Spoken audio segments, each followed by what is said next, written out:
Hi, I'm Michael Senoff, founder and CEO of HardToFindSeminars.com.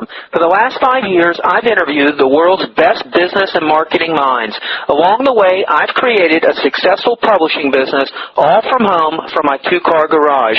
When my first child was born, he was very sick, and it was then that I knew I had to have a business that I could operate from home.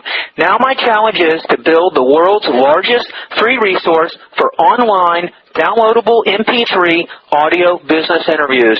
I knew I needed a site that contained strategies, solutions, and inside angles to help you live better, to save and make more money, to stay healthier, and to get more out of life. I've learned a lot in the last 5 years, and today I'm going to show you the skills you need to survive.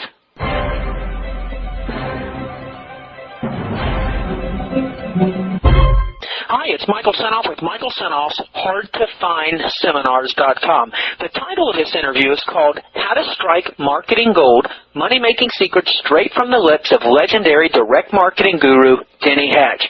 Denny Hatch is a freelance writer, designer, and consultant of direct mail, direct marketing, and the author of 4 books on marketing and business. He has analyzed thousands of direct mailings in more than 200 categories in the past 25 years. In this Denny Hatch interview, he shows you how your business can take advantage of marketing, sales, public relations, and communications while avoiding the pitfalls. The cornerstone of Denny's success, no matter what you're selling, you're in the business of acquiring repeat customers. Listen as Denny Hatch reveals historic and fascinating stories about the billion-dollar offer that still brings in droves of subscribers, the 4-martini lunch that launched Who's Mailing What, sensational snake oil salesman, how the Supreme Court kept the promotion alive, the wit and wisdom of a host of marketers like Melvin Becker, Ed Myers, Ted Goldsmith, Bob Hacker, Melvin Powers, Kurt Strohacker, Bill Jamie, Gary Halbert, Drew Kaplan, Lee Pierce, Jay Abraham, and many others. Listen and learn how to leverage competitive intelligence, how to develop breakthrough test ideas, how to identify new opportunities, how to write more compelling copy, how to get your sales letters open and read, how to phrase powerful offers, how to pick the surefire options, how to bump up your response rate, how to convert prospects to advocates using the 5 steps of success direct marketing, how to tell a story and connect emotionally, one-to-one with your reader, how to successfully negotiate rights, and much, much more. Denny will help convince you that direct marketing techniques are not only relevant, that they are critical and indispensable if your business hopes to stand out in this maddening crowd. And don't miss the opportunity to continue to learn at the feet of the master. Go to his email newsletter called BusinessCommonSense.com to reap the benefits born of years of experience. And also, don't forget to check out the world's best direct mail swipe file at www.whosmailingwhat.com. Now, let's get ready. I hope you enjoy the interview. What was your first experience with direct mail and direct marketing? How did you get involved in this? I used to be a book salesman, and I was hired by Grow Your Enterprises to run book clubs. And I didn't know anything about direct mail, direct marketing, or anything else. But I went to work for Grow Your Enterprises, which had the Dr. Seuss books by mail, continuity series. And they proceeded to hand me off a continuity series of children's books in paperback to be sold through teachers at schools to kids. How old were you?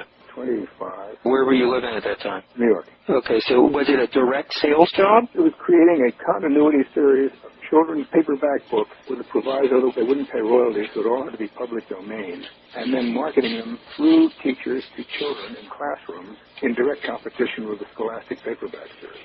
And I got the equivalent of an MBA in direct marketing doing that.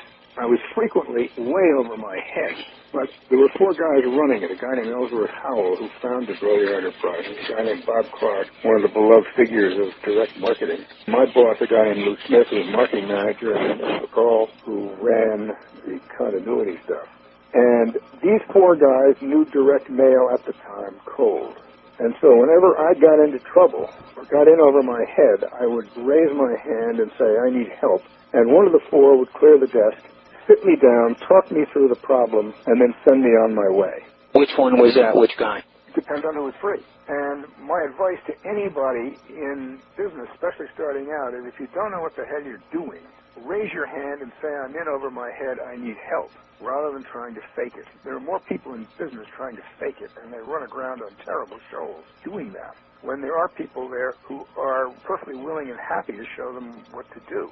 Can you remember one of the real important lessons when you look back today, what one of these guys taught you during that job? You are now going back 45 years.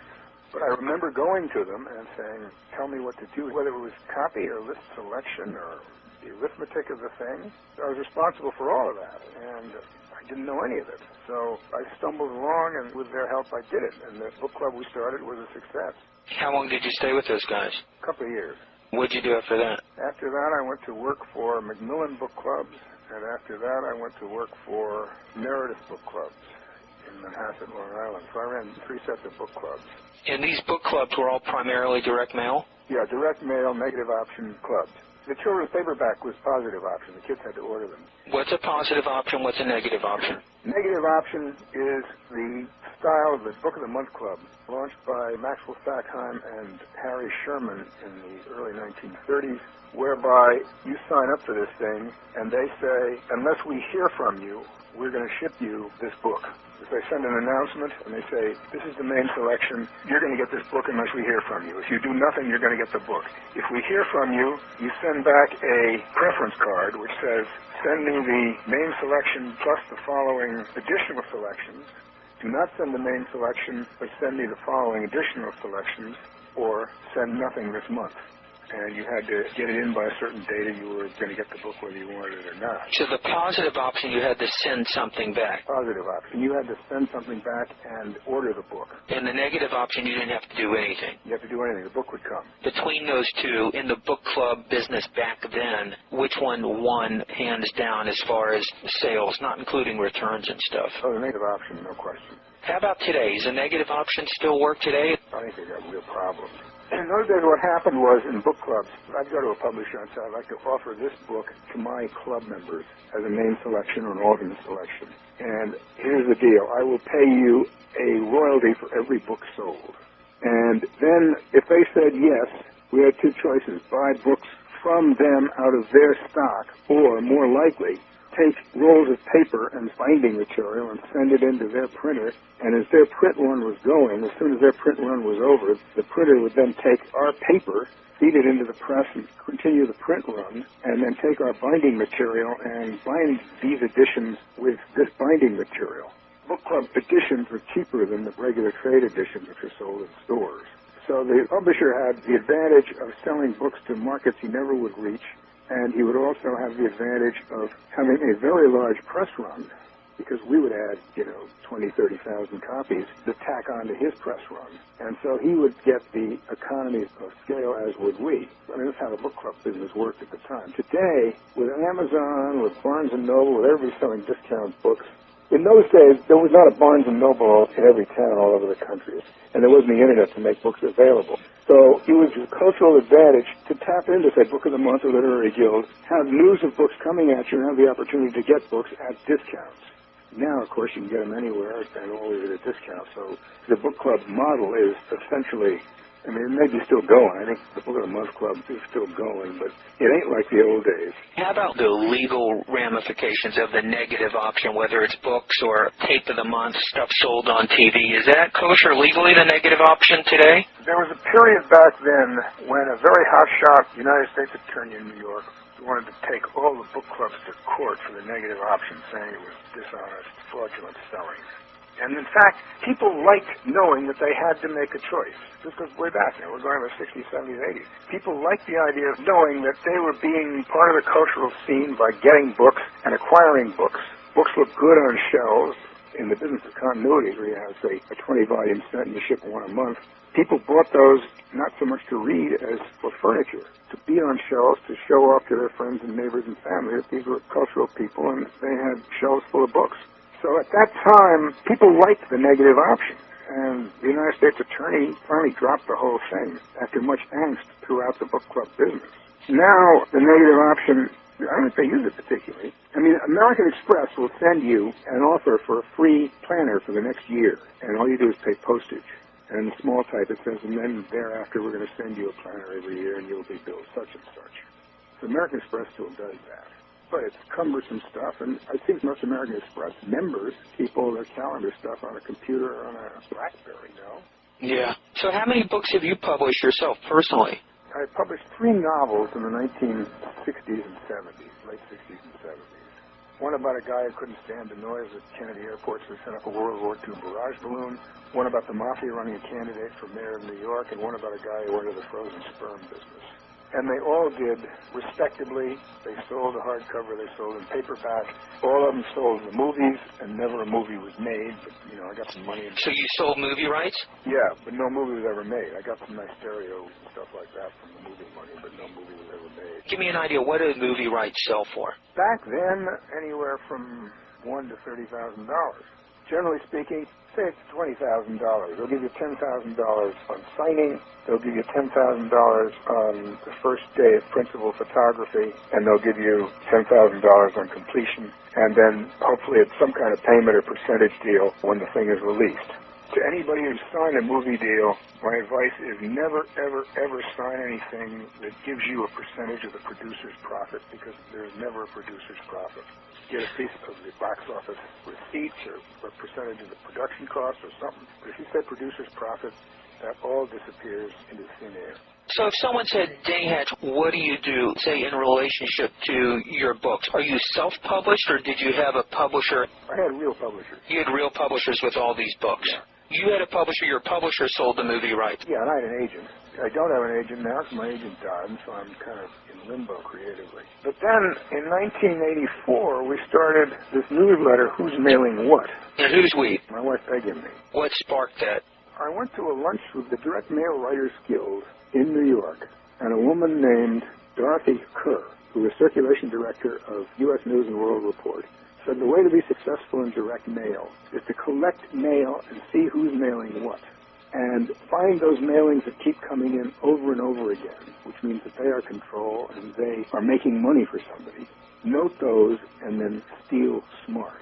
So I started collecting junk mail. What year was this? Probably 1982. And my friends would collect junk mail, and I started categorizing it and cataloging it. How did you start collecting? Did you sign up and get on every major list? I got on lists, and I had my friends send me the stuff and get the stuff and all. This was pretty small at first, but there's a lot of direct mail out there then.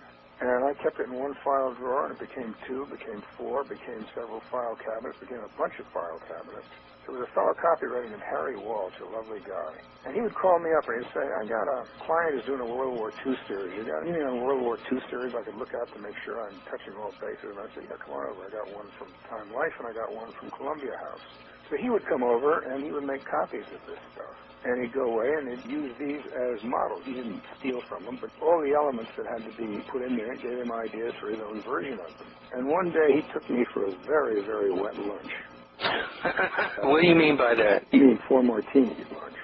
We used to drink a lot in those days. I missed the 3 martini lunch. Harry just packed it. Harry would start writing at 5 or 6 in the morning. He'd quit at noon and spend the rest of the day drinking. Yeah, poor guy died. He was an alcoholic? No. He was a hard liver. He lived hard. He died of Alzheimer's. It's a god-awful thing. He took me to lunch and he said, I would join your archive and I would pay you money to be a member of your archive so I could come over and get these things. And I said, Harry, if I were to have a membership thing, it would mean I have to send out a newsletter to people to tell them what's in the archive. And maybe I'll do that. And I came home with 3 sheets to the wind, and I said to Peggy, we're going to start a newsletter. I said, what? She said, what? I said, we're going to start a newsletter on junk mail based on our archive. And she said, well, the cash flow for a freelancer couldn't be any worse than it is, so let's try a newsletter. So we did that, and it became very consuming. And we ran it for 9 years and then sold it to Target Marketing Magazine. You're listening to an exclusive interview found on Michael Senoff's HardToFindSeminars.com. So you decided you're going to do a newsletter. What was the first step? You had to write the first issue, right? When you do something on your own, you don't have to answer to a whole board of people and a big business plan. So I wrote a couple of issues, dummy issues, and we looked at them. I got my artist to design me a logo. I just got an email from a guy today saying he wanted to hire an artist to do a logo, and the guy said, let me give you some ideas. And he sent a couple of sketches in, and the guy said, I like them. And he said, by the way, if I buy these from you, I own them. And the guy said, no, you don't. It's my design, but I own them. And he said, what do I do about this? I said, the first thing you do is get yourself a lawyer who deals with intellectual property. But another thing for your clients your readers, which is very important, is when a writer has produced something off his computer, the minute it is in his brain, he owns it. The minute it comes off his computer, he owns it. The minute he sends it in to the client, say it's a circulation thing for a magazine or a man for a product, the minute he sends it into a client, he still owns it. And if the client uses it without getting what's called a work-for-hire agreement from the guy still owns it. And if the client starts making zillions and zillions of dollars, the copywriter can say, I own this thing and I want it back. So my advice to anybody is to get a work-for-hire arrangement before you take on a copywriter so that you own whatever that copywriter produces. Because with the exception of salaried workers, if you're on salary with somebody and they're paying you salary and benefits, the company owns everything you do for them. If you hire an outsider, the only way you have that kind of ownership is the work-for-hire contract. Of course, my advice to any copywriter is don't sign a work-for-hire contract. All right, so these first couple dummy issues of who's mailing what, you owned it, you guys put it together yourself. Oh, I owned the whole thing, yeah, sure. How did you start getting subscribers? Did you rent a list? I wrote a dummy issue to see what the hell the thing would look like. Then I did what is known as a dry test. You know about dry tests? I do, but why don't you tell me what a dry test is anyway? Take the newsletter example. If you're going to start a newsletter, you can start publishing a newsletter, then try and sell it. And you spend a whole lot of money producing the newsletter, printing the newsletter, and now you're trying to sell it. And this goes for any kind of a product. As opposed to creating a mailing which shows and describes the product and asks for an order, even though the product does not exist. But you have made the thing so real, with such appearance of reality, the guy receiving the thing believes it exists and will send you in an order. If you get enough of those, even though you don't know how the pay-up is going to be, and even though you don't know whether the guy's going to renew because the guy hasn't seen the issues yet and decided whether he likes it or not, you at least get some idea whether this thing has legs. Or somebody said if it fogs the mirror. Then, if the numbers look right, you can do a confirming test, or you can produce the thing and do a wet test, which means you print the newsletter and send it out and see who the hell pays for it. What's a confirming test? A confirming test, if you send out 20,000 pieces to 4 lists, 5,000 each, and the thing seems to have legs, you then step the thing up to 100,000 names. 4 list? You step it up to 100,000 names and you go to 10,000 to 10 lists, for example. If those tests reflect the original test, then it looks like you've got a thing, and then you can go and roll out. In tests, it is axiomatic that your rollout will never do as well as the test, for whatever reason. Why do you think that is? It could be timing, it could be all kinds of reasons, but almost never does the rollout do as well as the initial test. Say you do a confirming test, an initial test, numbers look good, and you're going to roll out. Mathematically, when you're going to kind of estimate what this thing will do, would you take 10 or 20% off? I mean, how would you do the mathematics on that? Is there a formula? Well, direct marketing, as Joan Throckmorton said, is not the business of selling stuff. It's the business of acquiring customers and selling them more and more stuff. And with a test and a confirming test, it depends on, you've got to take the cost of your merchandise, add in 15% for returns, add 15% for bad debt, add 15% for profit, because profit is a cost. And see what your cost of this thing is. Then you take the cost of the mailing, the paper printing, inserting, and postage, and do the arithmetic on this, and you will wind up with a allowable cost per order. So that's how you price the thing, and that's how you do it. It's all arithmetic. We'll get into that, I'm sure, in a little bit. So you started this Who's Mailing What? So in short, what happened? How big did you build it up? I tested 10,000 pieces to DM News and to, I think, the Folio list. Is DM News a paid subscription? No, we mailed 5,000 each. 5,000 to DM News. And 5,000 to Folio. What was Folio? The magazine management. And that was paid. DM News is free. I think we got 2% at $99. $99 a year? Yeah, $99 a year, paid. We had 1,000 subscribers, I think. And that started us off. 1,000 subscribers at $99 a year? I think something like that, yeah. And then we started doing it. And then part of the deal was we have a list of all the new mailings that came in from the archive, and people could order copies of the mailings. The newsletter talked about the mailings, and people could order copies of the mailings, which we would photocopy and turn into folding dummies and sell them for $20, $30, $40. And we started the business. Today, we moved that thing down to Target Marketing in Philadelphia. Today, the archive is thriving. It's on the Internet, so you can go online and actually order and download mailings see what other people are doing for a fee. And the most valuable asset any copywriter has is, I believe, a swipe file, seeing what other people have done and then stealing smart. And ideally, seeing those mailings which have been controlled and stealing smart. On your swipe file, do you offer any information on whether the mailing was a winner, or are they all winners, or? You can't know whether it's a winner or not, but you can know it's a winner if you keep getting it over and over again.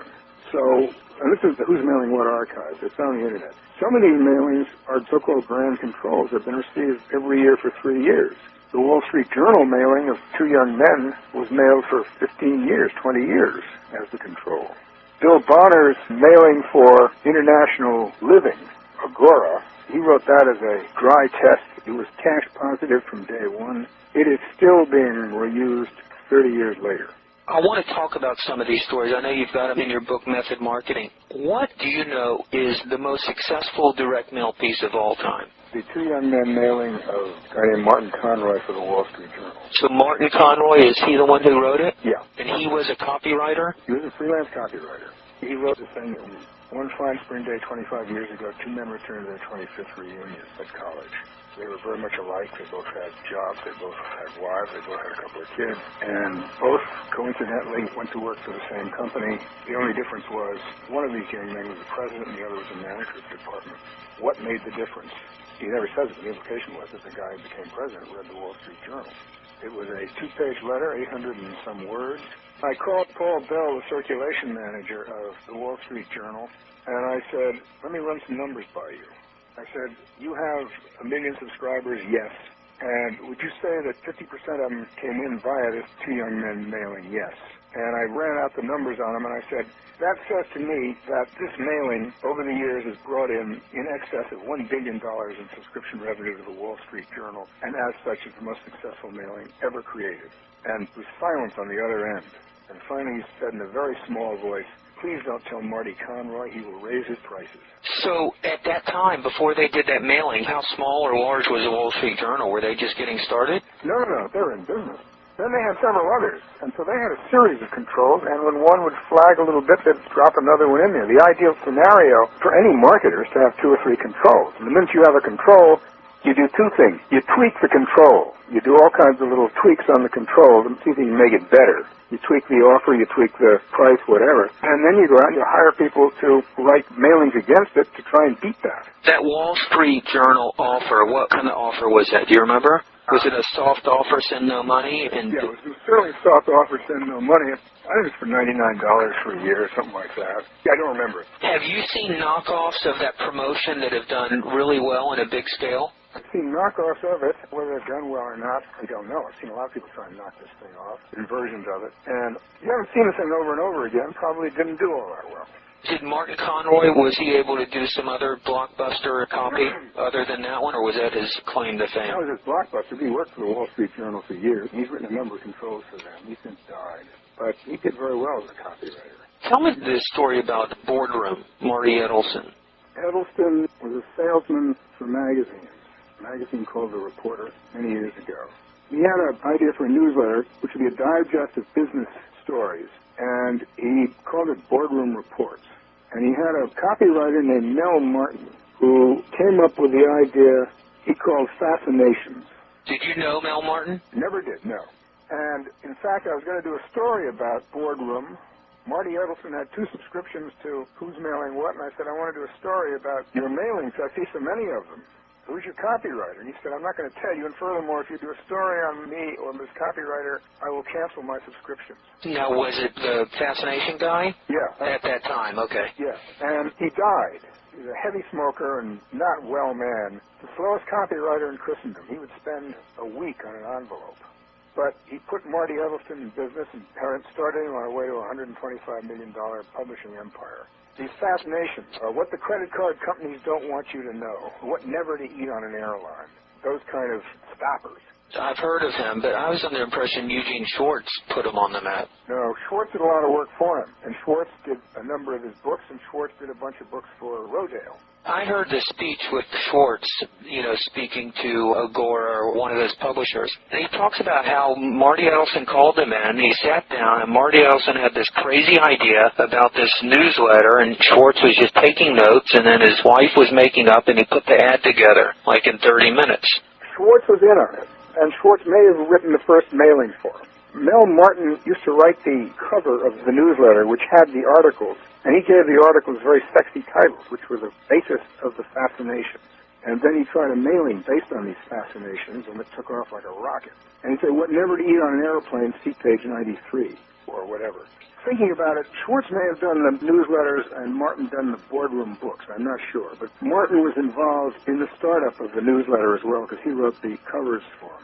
But it was a case of where great copy, brilliant copy, really involving copy, so intrigued the people who read it that they signed up. And in fact, the copy for the mailings was better than the copy in the magazines, in the newsletters, which I found then and find now quintessentially boring. You mean the magalogs? Yeah, the newsletter itself. Oh, the newsletter itself. Generally speaking, magalogs are more interesting than the things they're selling. Did you know Eugene Schwartz? I met him several times, yeah.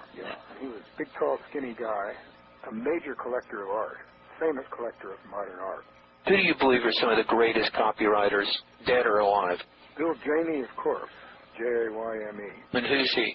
Jamie was a guy, very urbane, brilliant guy who lived in New York.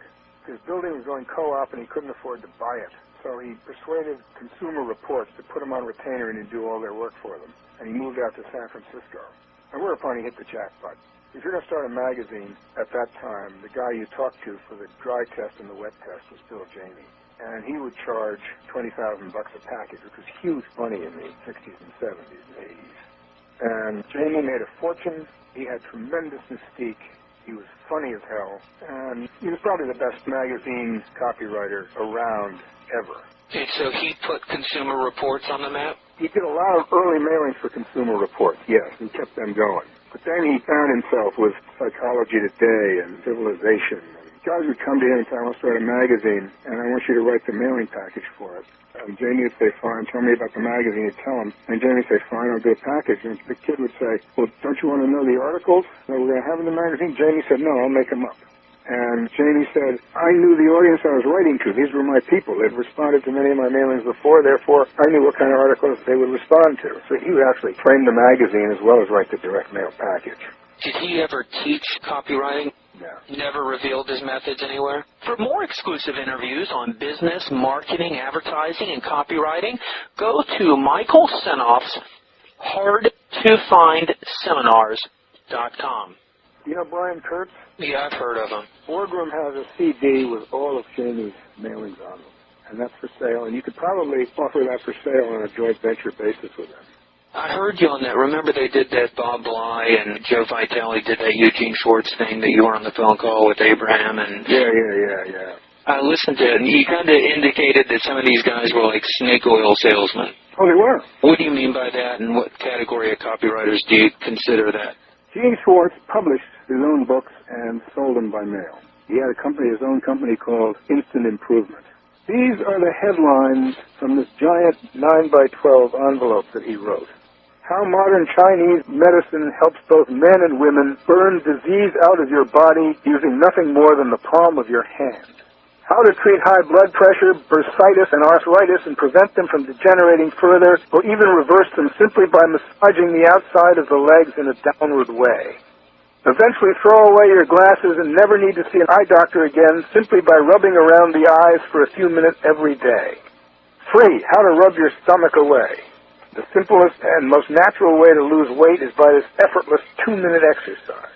By applying this exercise faithfully, he regulated his bowel movement, lost 40 pounds, and was filled with new energy. In just a few weeks, she had lost 5 inches in her waist, hips, and thigh area. That's just crap. But it sold a ton of books. It's an interesting story about Schwartz, too. The FTC was all over him for this stuff, for this kind of copy. And I think he took it up to the Supreme Court. Yeah, I heard he took it to the Supreme Court. And you cannot say something that is not true in copy. However, In publishing a book cannot be censored. So you can say all this stuff in a book and publish it because it's free speech. Then the question is, okay, if the book says that, can your promotion make the same claims as the book? And Schwartz argued, yes. The book makes these claims, therefore the promotional copy for the book should be able to make the claims, and the Supreme Court upheld it, so he was allowed to write all this stuff. He was entangled in legal stuff for years, I'm sure. Oh, yeah. But he won that one, and if the book says it, the mailing can say it. It's a huge win for him. Was that a win for the direct mail industry, do you think? Probably. I'm not sure it was a win for the consumer. It was an important decision. Well, so he talks about in headlines, at least from the stuff I've learned from him, the purpose of the headline is to get attention and to get them to read the next line. And his headlines, even though it was in the material, it may have not had anything to do with the product or service. Really, the main goal of that was to get them to read on. He said the headline is the ticket on the meat. And he said the worst sin you can commit is to run an ad with no headline. Axel Anderson, my guru, said the headline selects the audience. If your headline is about natural healing and you're going to somebody who is a heavy smoker, chances are you're not talking to that person. What other copywriters do you think were just all-time greatest? Like, you gave me one example. Who else do you admire? Mel Martin, Gene Schwartz, Jay Abraham, outstanding writer. Did he write all his main promotions back in the 80s? Yeah. There were a bunch of guys, Jay Abraham, Gary Halbert, a guy named Drew Allen Kaplan, who I call were masters of what I call California hype. That was really intense, very, very hypey, excited, filled with promises, filled with benefits, breathless benefits. You just got to order this thing because there's just so much in it. It was never my style. I was never Jamie's style. But these are guys who really made people believe they were going to live to be 150 and all that stuff. Do you know of any great promotions Halbert did, direct mail-wise? I'm grappling with Gary Halbert. You're going back a while. Halbert did have a theory, and this is directly related to direct mail. When mail arrived, you sorted it into two piles, the A pile and the B pile. The A pile is the important stuff. The bills, the letter from your kid in Iraq, notes from family, Social Security check, all that kind of stuff. The B pile is everything else. Halbert said if you can create direct mail packages that people thought should be in the A pile, and you put them in the A pile, you were way ahead of the game. And he tried to do that. My reaction to that is, if you put a piece of junk mail in the A pile thinking it's an A pile letter, and then you find out it's a B pile direct mail package, you'll feel ripped off and be pissed off and chuck it out. So there's two theories on that one. As a gal named Lee Pierce said, all direct mail is opened over the wastebasket. Now, who is Lee Pierce? L-E-A, Pierce, P-I-E-R-C-E. She's a Chicago copywriter. Did that come from her, that statement? Yeah. Halbert used to quote that. Did he? Maybe she got it from Halbert. I don't know. I first heard it from her. So, from what you know about direct mail, there's been people who have tested A pile, blank envelope, live stamp, compared to teaser copy on the envelope. Yep. Which one's better to go? You guys test. Every offer, every mailing, every product, every list is different. I did an interview with Melvin Powers, and he was talking about he would test only 1,000 pieces to get a good idea. He says 1,000. If you're hesitant, do 3,000. What do you think is a good statistical test for a direct mail promotion? When I got into the business, the benchmark was 5,000. The reason for the 5,000 was the benchmark response to direct mailing was 2%. 2% of 5,000 is 100 orders. 100 orders is enough of a back end to be statistically viable to see how the buyers would perform. So 5,000 would bring you 100 orders. With 100 orders, you could tell what the attrition would be, what the profit would be, and so on. Today, the normal response to direct mail is, I believe, not anywhere near 2%. So you've probably got to mail 10 or 15,000.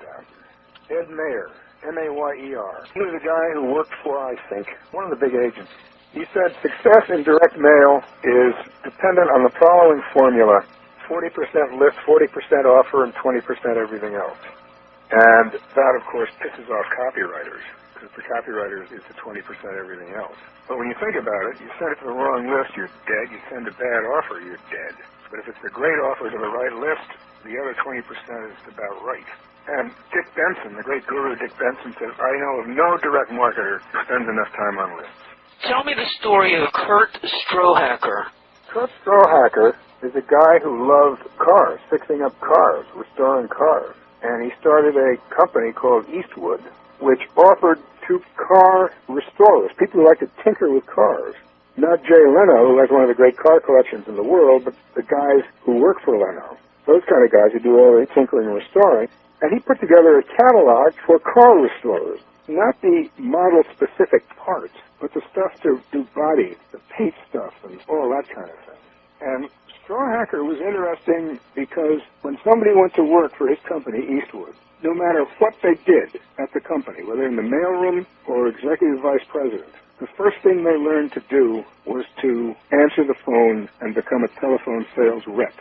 So that, say, at Christmas time, when sales were really hot and people were ordering like crazy, they could just put out an all-points bulletin all over the company and saying, you are now a telemarketer, and all the people would have on their desk the computer stuff needed to take orders and fill orders.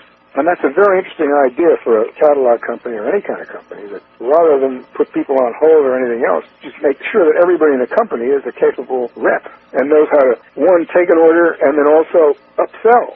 If you're buying this kind of paint, the best brushes for you to use is this 1/8-inch brush for the detail work, this 1/4-inch brush for bigger patches, and the 5-inch brush for big swatch. I don't know. And it's selling more stuff and more stuff.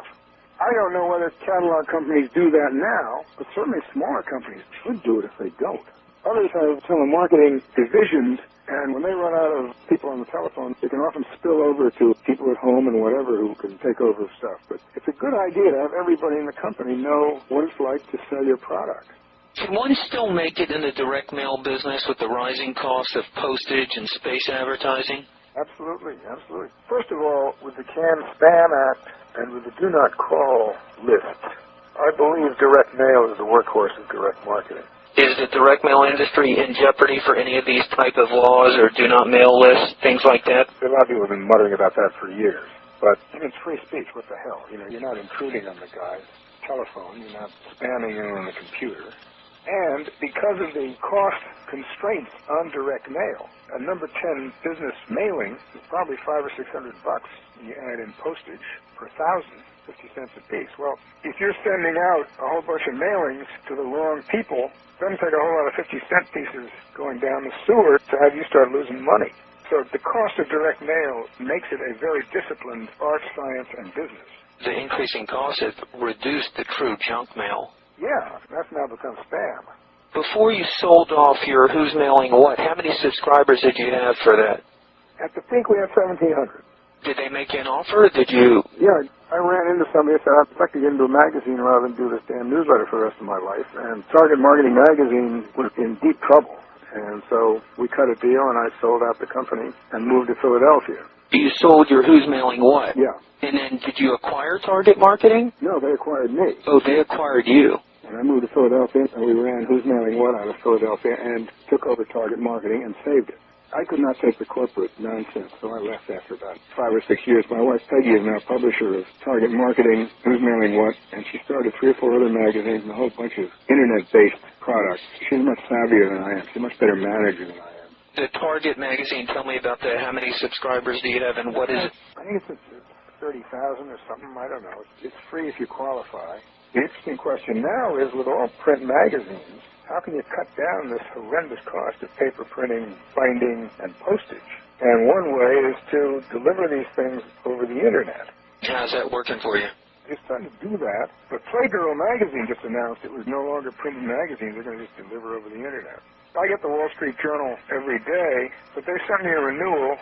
I don't know, it's $350 or $450 or something. And I find myself skimming it in the morning and then going to the website. I pay another $50, $75, $100 to get everything on the web. Well, I'm not going to renew the Wall Street Journal printed version. I'm just going to pay them to get everything on the website. I'll continue to take the Philadelphia Inquirer and the New York Times because I like something to read over coffee rather than hit the computer before I have my eyes open. But the Wall Street Journal is infinitely easier to read on the Internet than it is in hard copy. What do you see as one of the greatest opportunities in the direct mail business today, whether it's markets or any opportunity that you see coming up? My sense is that anybody who has a product or a service that is unique and valuable and priced well and understands the value of a single customer will do well. You've got a ton of people who are out there scrambling around for leads, doing all sorts of stuff to get leads. and they don't know what the hell to do with the lead once they got it. They don't know how to write that person and thank them for the lead in a personal way, make them a great offer, and bring them on board bit by bit and win them over. The 5-step sequence for a great customer is you assume that a person is a prospect. Now, you assume that person is a suspect. So anybody out there on a list that's a suspect. And if you can turn that suspect into a prospect and then sell that prospect, turn him into a customer, you're well along. Then the deal is to get that customer to buy again from you and become a repeat customer. And the ultimate 5th step is to get that person to be an advocate for you. And in fact, tell people you have great product and a great service and a great company, and they should be customers of yours too. That's a 5-step thing. Now, you see all the crap you get on your computer in terms of spam every day. And here people are just throwing eggs against the wall hoping some of it will stick. And there are no serious money constraints on using the Internet for marketing and soliciting. Unlike direct mail, which costs 50 cents a piece, this thing costs 50 cents for 50,000, I don't know. So people just do anything they want, and the result is that there's always 10, 15, 20 people who are stupid enough to sign up for one of these things. But I think successful selling on the Internet requires a background in all facets of old-fashioned direct marketing. You go to the right list. Instead of a teaser on some envelope, you have a subject line, which is irresistible. And the subject line, when you click on it, it dissolves into something that gives you benefits, benefits, benefits, and so on. And that's true of direct mail, true of the Internet. Many people are just looking for as many names as they can get hold of and get as many responses as they can get and hope some of it sticks. But that's not great at building a business. Are you still doing copywriting packages today? I will. My time is limited, and I'm not actively soliciting clients. Tell me about one of your best copywriting successes, a package that you wrote, and the results it gave for the client. I had 2 or 3 long-term controls. One was for Archaeology magazine. They came to you? Yeah, they came to me. And the day I sat down to write that, a Greek archaeologist went into a mound in northern Greece and came upon the tomb of Philip of Macedon, who was the father of Alexander the Great. So this was on the news? This was in the news. It was in the newspaper that day, and it was an electrifying discovery. And that find went on to become a major museum show called The Search for Alexander, which is in Washington and metropolitan New York and around the world. But the stuff that this guy found, I'm going in and finding it was electric. And I told that story in the letter and said that you can be part of this kind of thrilling high adventure in archaeology and reliving the past and finding these great treasures. And that thing was controlled for 5 years. It's probably the best package I ever wrote. So how many subscriptions did it sell? I don't know. This goes way back. And you were paid as a copywriter a fee to write the package, and did you earn royalties every time they mailed? No. It was just a one-time fee? Sure. I've talked to Bill Jamie about this. A lot of copywriters go on the royalty thing. And for a copywriter, you make a lot of money. But for the mailer, let's say you have 3 or 4 different packages out there, and you decide to combine some pieces. You use a Denny Hatch envelope with a Bill Jamie letter with a John Francis tie circular with somebody else's order form. And what the hell do you do if all these people are on royalties? So Jamie used to say you just want to take the money and run. It was too complicated otherwise. So Jamie never did royalties? No. Just one-time fee and you're done? One-time fee, yep. And the guy owned it. I'm not real comfortable with royalties. First of all, direct marketers are not set up for royalties. Book publishers are set up for royalties. You have a contract, you have an inventory control system which is tied into the accounting, books out, royalties in, books returned, royalties deducted.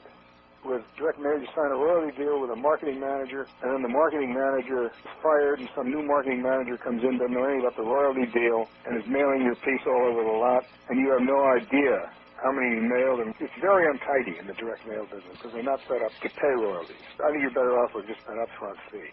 What prompted you to write the 2,239 tested secrets for direct marketing success? Did that come before $1 Million Mailings? $1 Million Mailings was before that. Let's talk about $1 Million Mailings. What prompted you to put that together, and was that an effort to help promote your Who's Mailing What? Yeah, basically all the business books I've written have been to legitimize what I do. I never expect to make a whole lot of money on any of this stuff. But the back end was the Who's Mailing What service. I didn't really start writing business books until I went to work for Target Marketing. But that gave legitimacy to me as an editor of Target Marketing, legitimacy to me later as a direct mail consultant. The 239 tested secrets, which I did with Don Jackson, we knew that there were people all over the industry who had experiences and rules of their own that they'd worked on. And I wrote 750 people, and I said, we're putting together this book. Share with readers the rules that you have come up with in direct mail and advertising, copy, or everything else. And I got about 150 responses from people with all these rules, and I took all the rules and categorized them in various subject areas, and it became the book, with Jackson and me writing commentary before, during, and after. Axel Anderson, my great guru, we were going to call it 2339 Rules. He said the word rules doesn't sell, call it secrets. So we called it Secrets of Direct Marketing Success. And the thing's been chugging along for 10 years or so. Did you only do it in hardcover? No, it's also in paperback. Is $1 Million Mailings in paperback? No. That's hardcover. Yeah. The publisher of $1 Million Mailings and Method Marketing, he's kind of let them go out of print, so I got to figure out what to do about them because I keep getting requests for that stuff. So it's out of print? I don't know, but they're hard to get, put it that way. Amazon doesn't have them in stock, put it that way. Okay, so you didn't make a whole lot of money on the book sales. You probably made a royalty on everything, right? Yeah, but not a whole lot. What I'm trying to get at is for people out there who are experts or who have access to experts, having a book, the money comes down the road in credentializing yourself as an expert within your industry. Absolutely. So having these books, what did those do for you? It got you clients? Oh, yeah, it got me clients. You on the internet, you see all the books I wrote. Were you surprised at what these books did for you within the direct mail? No. If you have books out there, as you say, it credentializes you, it legitimizes you. And they happen to be a pretty good read. It's not dry as dust, dry as dirt, PhD kind of academic writing. They flow pretty easy. With the 2339 Tested Secrets, it is not Don Jackson and me talking mainly, it's 150 other people. Right, other experts. And in that sense, also, we put in there conflicting rules. Albert would say the A pile and the B pile. Jamie would say never disguise the fact that this is commercial mail. That's absolutely opposite advice. But then you say all things are testable, you test it. And in that book, generally speaking, if a marketing person wants to try something, and the boss says, find out if it's been done before, very likely the person will be able to go into that book and find somebody who's got that rule in there. Either way. So it's fun in that it legitimizes decisions for people, helps them out. Malcolm Decker, great copywriter. All right, who was he? Copywriter with the Institute for Children's Literature in Westport and a principal in that, and he used to sell collectible stamps. He said there are 2 rules and 2 rules only in direct marketing. Rule 1, test everything. Rule 2, see Rule 1. The corollary to that is Ed Mayer. Ed Mayer is a guy from one of the big agencies, the guy who said the 40-40-20 rule. And Ed Mayer said, don't test whispers. Don't test pink paper versus blue paper. Don't test $9.95 versus $9.99. Tests are expensive. You got to look for breakthroughs in tests. Albert used to talk about that. Don't test whispers, test things that scream. Important stuff. Yeah, test the important stuff. Let me ask you this. Everybody who goes into business for themselves develops a list of their favorite free and paid resources. Can you give us an inside look at some of the resources that you would use to get a new venture off the ground? Or what are some of the resources that you use? What do you subscribe to and read that keeps you abreast of direct marketing, direct mail? I would say to somebody who wants to get into it, hire experts. Example, probably 7 or 8 years ago, a guy contacted me from Europe who wanted to start a children's book club that marketed successfully all over Europe and wanted to launch it here. And I run children's book clubs for Grolier and knew about book clubs. And they wanted to launch it using the European model, which was buying space ads in children's magazines with a terrific offer. And they hired me as a consultant. I went around, I found there were very few children's magazines, and of those that there are, a number of them did not take advertising. So I said, you got to go direct mail. They said, okay, and so I went to a guy named Dick Goldsmith, who knows all about direct mail and who knows how to produce it and mail it. They want to get in the mail in a couple of months. They want to ram this thing through. And the average consultant, you go to an agency who does it all, or you get a consultant, the consultant does it all, and the consultant, in effect, runs a virtual agency, having a copywriter here, a printer there, an inserter somewhere else, an envelope salesman somewhere else, and all this, and puts the whole thing together. Goldsmith knew how to do that. And I said, look, Goldsmith is expensive, but it's all going to be under one roof, and he will get the job done for you. So we went with their copy, my copy, and design. Goldsmith put it together. The list person we used was not the best, but we handpicked the lists for the test. And the test went fine, and we went on, and it went fine. But I'm saying if you want to launch something, hire good professionals. Don't screw around yourself. Don't try and be a copywriter yourself. Don't try and be a job out printing yourself. Find and get a good list broker, good printing broker, somebody who knows what the hell they're doing, and get professionals to do it. You're going to lose your ass. Where can my listeners find a good, reliable resource for these professionals? Goldsmith, that's Horah, H-O-R-A-H, for instance, was very successful. I think he still may be working for this book club 10 years later. They like he gets the stuff out. In terms of list brokerage, you've got to find the list broker who specializes in a specific area. A guy in England emailed me and said, who does upmarket mailings to rich people for expensive items? Who's the best list broker in that? And I called the contact and I sent him the name of the best person. You just got to ask around and talk to people and get people you're comfortable with. And the guy from Europe, which does his book club for kids, he used a not-so-good fulfillment company to send out the membership mailings every month. And so we had to change that. And this fulfillment company came highly recommended, but their computer was not able to do the personalized stuff that we wanted to do to make the members feel special. So you got to get deep into it. The main thing is to hire is professionals. How about direct marketing news? What are some good magazines? I would say Target Marketing, Catalog Success, and Fundraising Success. Peggy's 3 magazines are really good. The others are DM News, which has now been bought by a British company, and they're not really direct marketers. They do the news of the business, who's gone broke, who's changing jobs, all that stuff.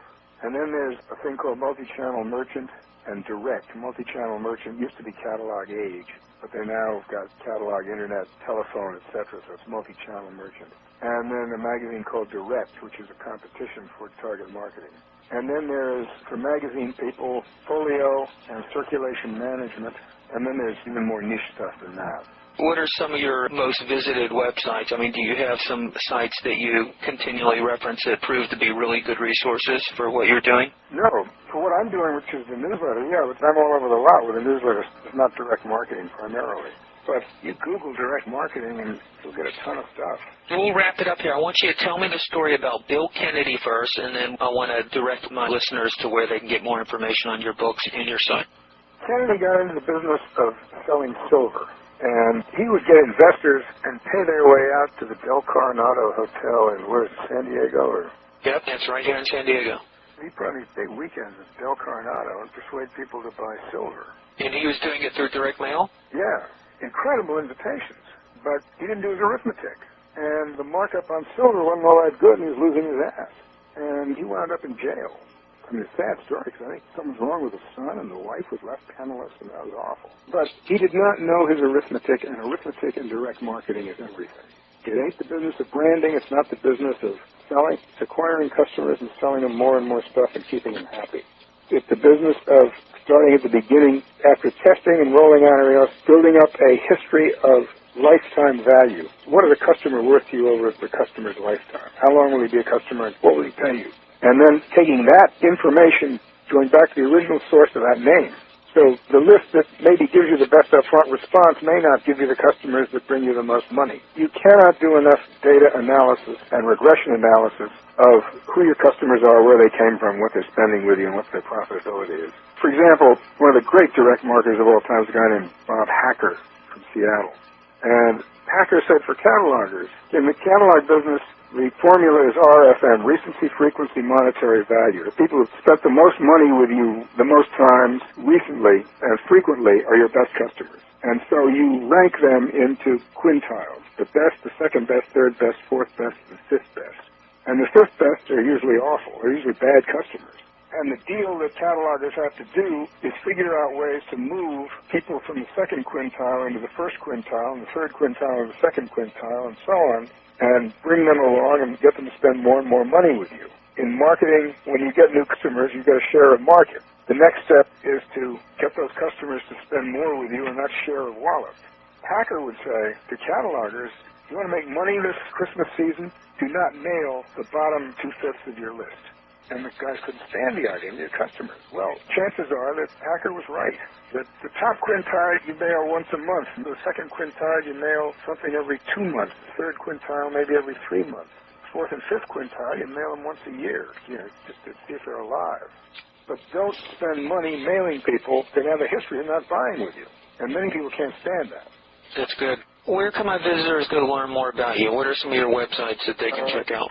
DennyHatch.com and BusinessCommonSense.com, which is a free newsletter that's all over the lot, but basically marketing. Thanks so much. I appreciate it. Bye. For more interviews like this, go to hardtofindseminars.com. I hope you've enjoyed this interview with Denny Hatch. For more information, go to his websites, businesscommonsense.com and whosmailingwhat.com. Thanks for listening.